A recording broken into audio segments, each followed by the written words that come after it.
Hi, this is Jason Spangler. I'm here with my co-host Hank Birdsong, and this little show we're calling Cloth Talk 2.0. This is actually our fifth episode. I'm going to hand it over to Hank Birdsong now and let him kind of tell you what we're going to be talking about in this short, quick video.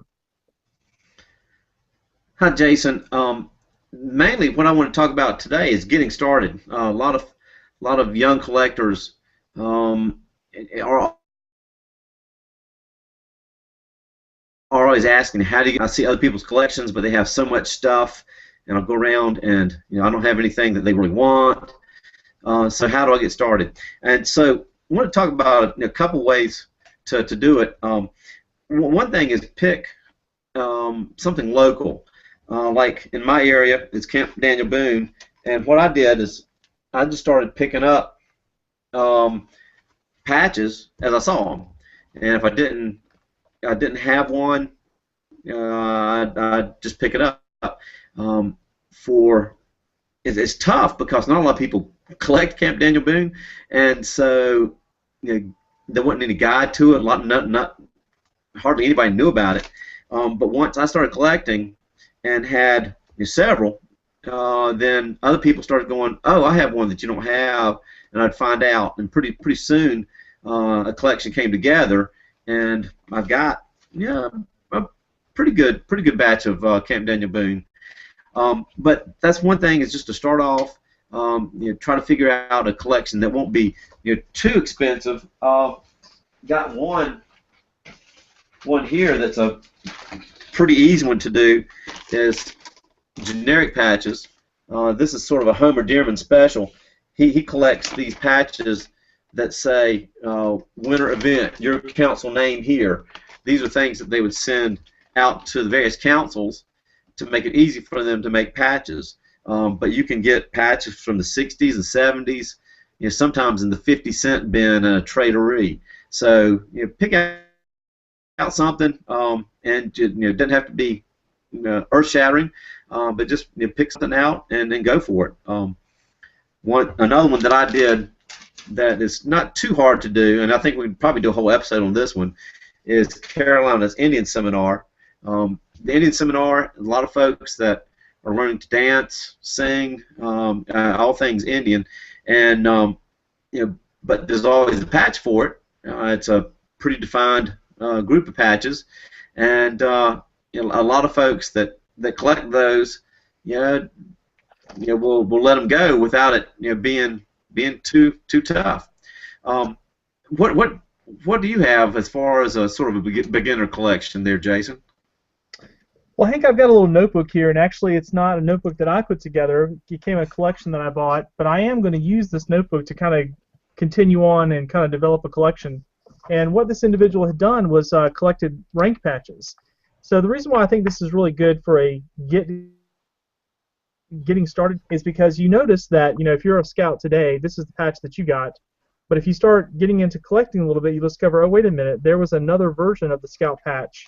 And if you keep flipping through here, same kind of thing happens. You'll notice that here's a second class, but then here's the one that they issued in the 70s and the 80s, and then before that there was one. And so you can kind of take something that which is like your rank patches, and then go and find older ones. And so this kind of here, first class, I've actually what I have done in the last couple 3 months is I've kind of gotten more serious about this type of collection, and I've actually organized my duplicates of rank patches. So now I have a little stack. This is not very well, it's not displayed or organized very well, but I did go through and identify all of these patches using the guidebook, and I've actually got a fairly decent little collection here. Some of them are pretty old, actually. I'll show this little guy off. This is a really pretty old 1920s, I think, first class badge. Mm-hmm. So you can see how you could start off with something real super simple, like you're saying, $2-3, maybe even 50-cent box things.